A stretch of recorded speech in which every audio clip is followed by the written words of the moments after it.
Hola, hoy damos inicio a nuestro segundo episodio sobre los podcasts de salud.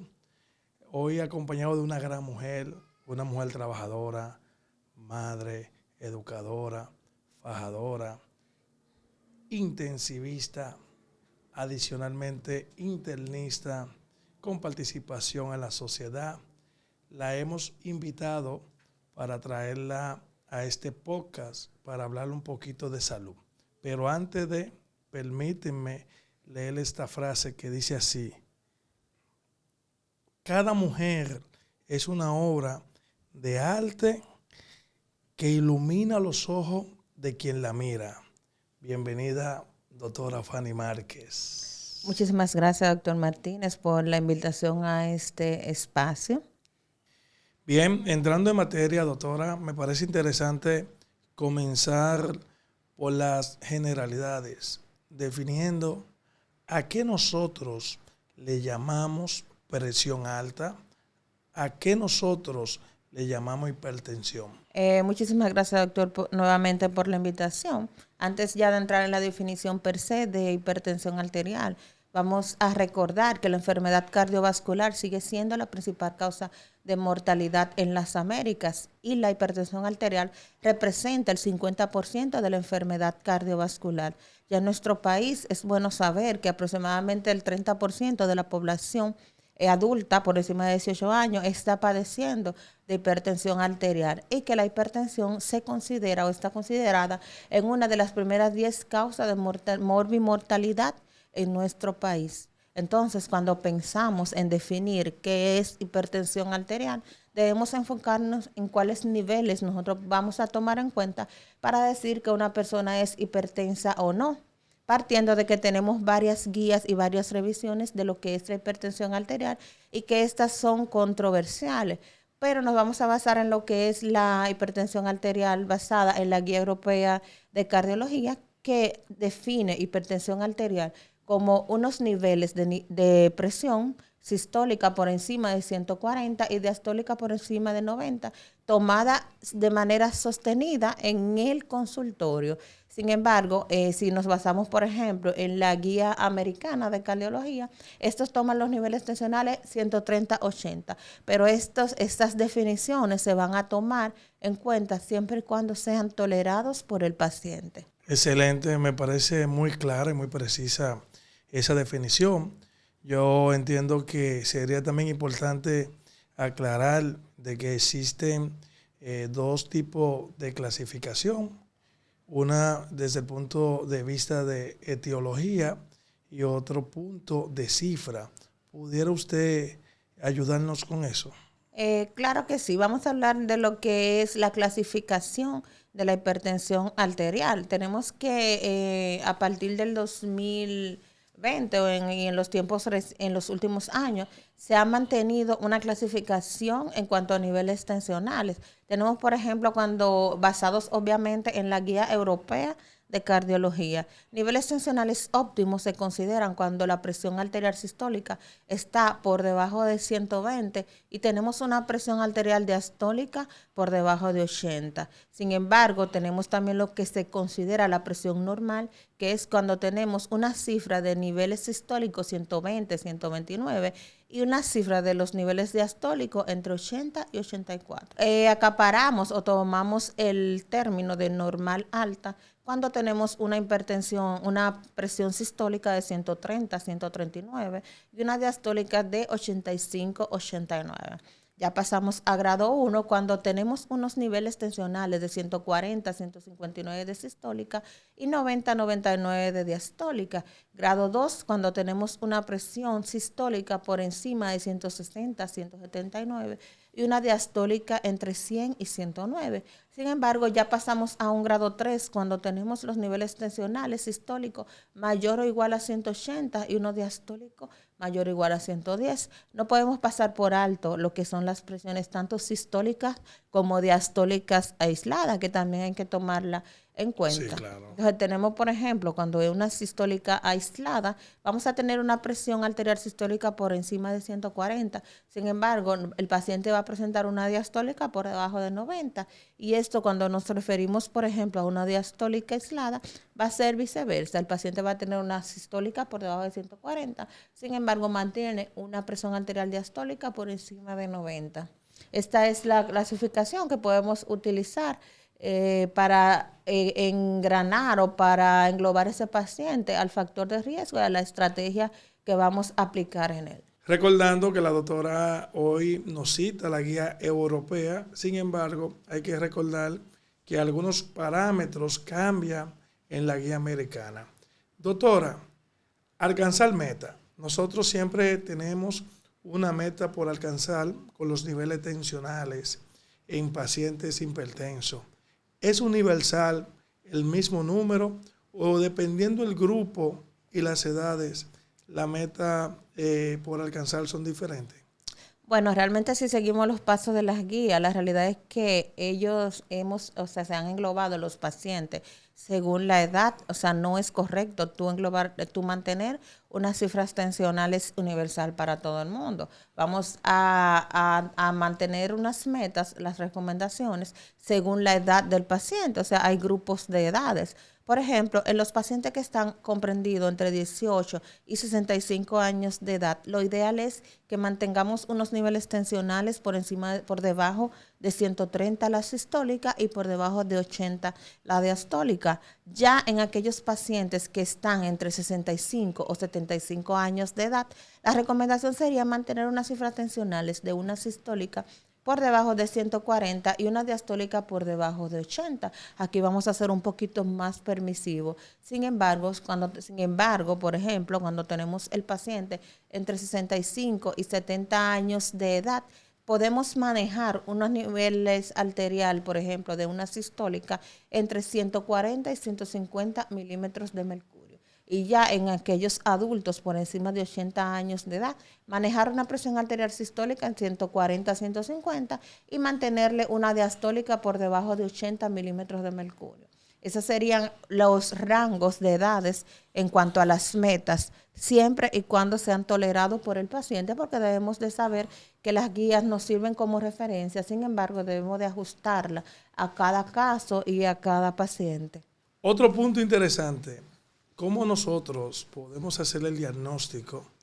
Y quizás, no sé si quiere tocar este tema de forma ambulatoria, como un paciente con un aparato electrónico serio, porque hay muchos que son serios y otros que son de mala calidad, pero vamos a enfocarnos como médico, ¿cómo podemos nosotros hacer el diagnóstico de la hipertensión arterial? Me resulta muy interesante, doctor, esa pregunta, ya que a veces nosotros, por ejemplo, tenemos en el consultorio el paciente que llega, automáticamente el paciente llega, procedemos a tomar una presión arterial y si esta nos da, por ejemplo, elevada, 150-80, no podemos tildar a ese paciente, por ejemplo, de que es un paciente hipertenso. Primero tenemos que tener en cuenta cuál es la forma correcta que nosotros debemos de abordar a ese paciente y de tomarle la presión a su llegada al consultorio. Lo primero que el paciente debe de estar relajado y tranquilo, tiene que estar sentado de una forma recta con los pies planos. Entonces vamos a hacer 3 tomas de presión arterial. Pero obviamente, previamente antes de proceder, hay que preguntarle al paciente y orientarle de que debe de estar relajado y que los 30 minutos previos a esta toma de presión, el paciente no debe haber ingerido sodas, por ejemplo, que contengan cafeína, no debe haber fumado, no debe de haber hecho alguna actividad de ejercicio, por lo menos los 30 minutos antes de efectuar esa toma de presión. Y las tomas de presión, el paciente no debe hablar, ni el médico tampoco. Hay que hacer en 5 minutos. Sí, porque uno se pone a dialogar con el paciente, a simpatizar. Y usted, ¿y papá cómo está? O sea que es un error. Es un error. Wow. El paciente debe estar tranquilo y relajado, entonces debemos de efectuar 3 tomas de niveles tensionales, 3 tomas de TA. Si en alguna de esas 3 tomas el paciente sale con unos niveles tensionales. Perdón, doctora, ¿en días diferentes o el mismo día dentro del consultorio? Dentro del consultorio, en 5 minutos. Y la toman 3 veces. Habría que ver. La tomamos. En mi caso yo tomo la presión, ambos brazos y demás, y le dedico el tiempo que amerita el paciente. Lo ideal es tomarla, sobre todo en aquel paciente que llega, por ejemplo, nuevo a tu consultorio, que te dice, yo vengo a ver, porque a veces la presión me sale alta, otras veces la presión me sale normal, y yo creo que sufro de la presión y vine a chequearme. En ese tipo de pacientes ya nosotros tenemos que dedicarle el tiempo, porque hacer un diagnóstico de hipertensión arterial erróneo puede ser muy cuesta arriba y también puede traerle consecuencias al paciente. Entonces hacemos esas 3 tomas. Si en una de las 3 tomas encontramos los niveles tensionales por encima de 140/80, entonces lo correcto es que nosotros demos el próximo paso. ¿Y cuál sería el próximo paso? Por favor. Debemos de indicar a este paciente lo que es un monitoreo ambulatorio de presión arterial, que es el gold estándar para tú decir si este paciente es lo que se le llama mapa para los pacientes, que el doctor le dice, vamos a indicarle un mapa. Exactamente, le indicamos un mapa. Entonces, esto es, ¿qué ventaja tenemos con indicar el mapa?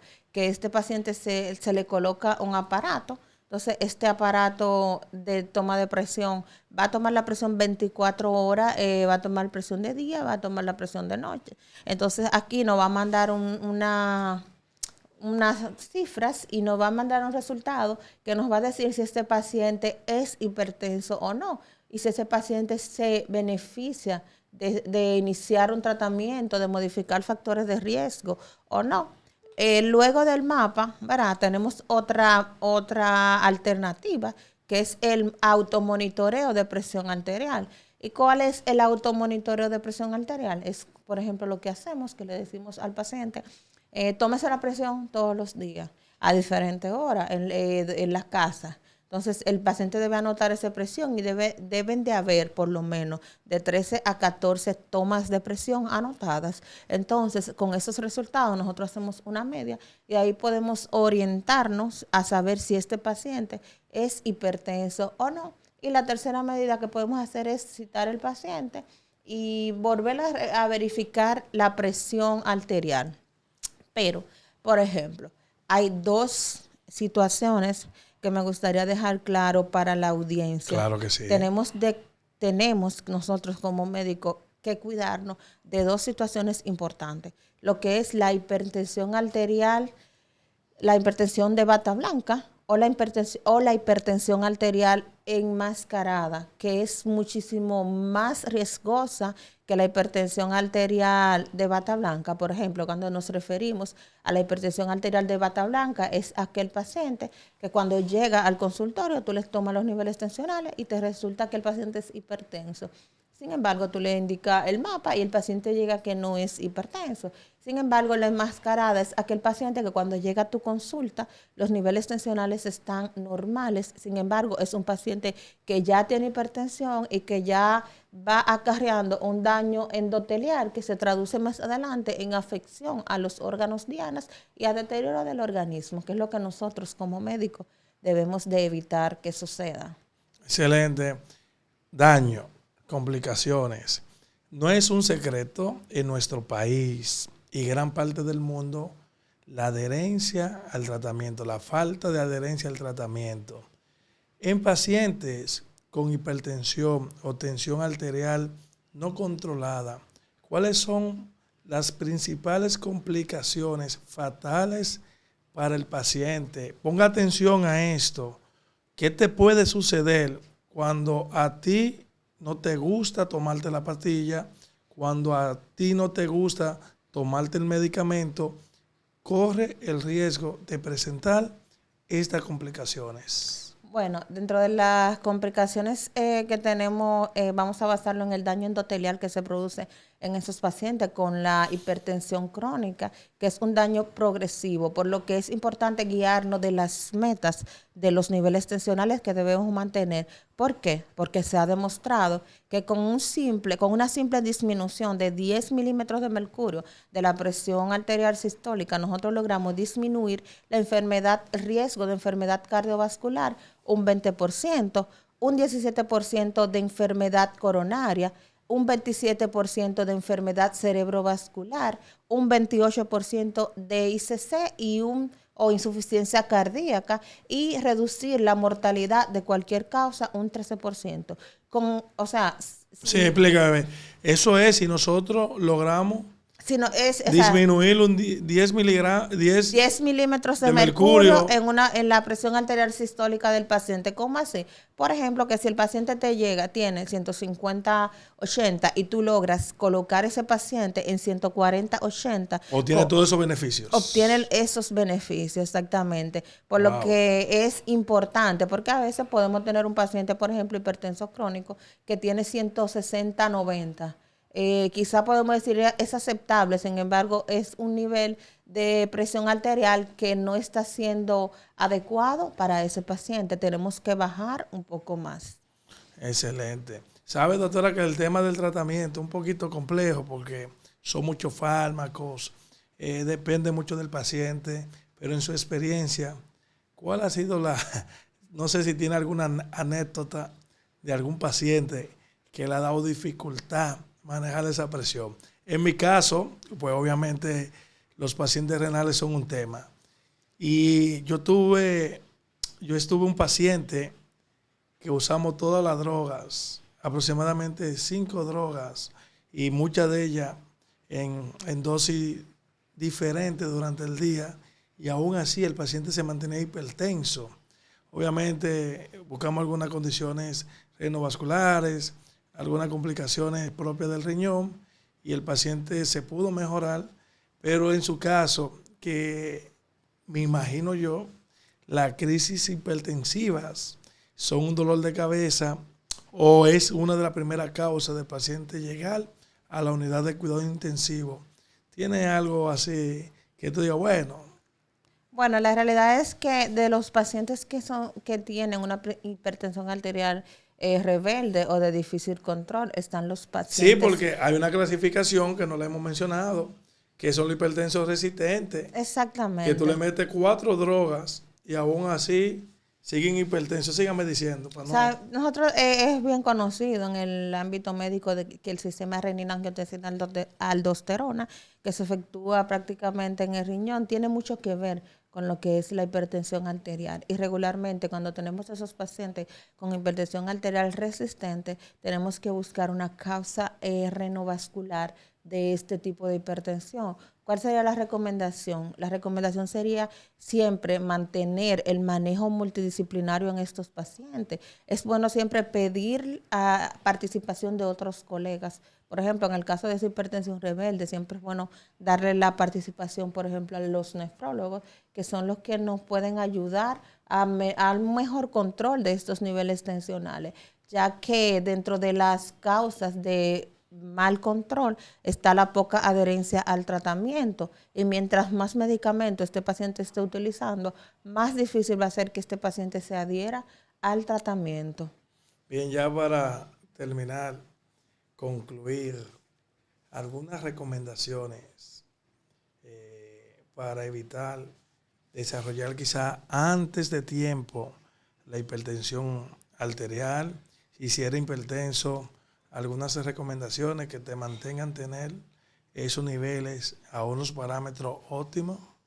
Bueno, dentro de las recomendaciones que tenemos que tener en cuenta, lo primero es que el paciente debe de modificar su estilo de vida. El paciente debe de ejercitarse. Si fuma, el paciente debe de dejar de fumar. Hay que conocer los factores de riesgo de este paciente, tanto familiares como los propios del mismo. conocer los niveles de glicemia de este paciente, controlar lo que son los desequilibrios de colesterol, hipertrigliceridemias y demás, que son factores de riesgo fundamentales que aumentan el riesgo de enfermedad cardiovascular y de eventos no deseados en esos pacientes. Tratar de ajustarnos a las metas siempre y cuando podamos individualizar cada caso. Bien, doctora, ¿algún contacto, algunas redes, por favor? Estamos en las redes sociales como fanmarques90, @gmail.com. Estamos en diversos centros, Santo Domingo Divina Misericordia, dando consulta lunes y miércoles, y manejamos la unidad de cuidados intensivos. Y en San Pedro estamos en la Clínica de Medicina Familiar, Dr. Franklin Peña, a sus servicios. Bueno, gracias, doctora, por aceptar nuestra invitación. No olvides seguirnos, saber que este es nuestro episodio número 2. Cualquier duda, cualquier comentario, lo puede dejar colgado en nuestra página. Y recordarle que estamos en Instagram, TikTok, YouTube. Ahí en el título está nuestra dirección. Muchas bendiciones y nos vemos en otro próximo episodio. Bye bye.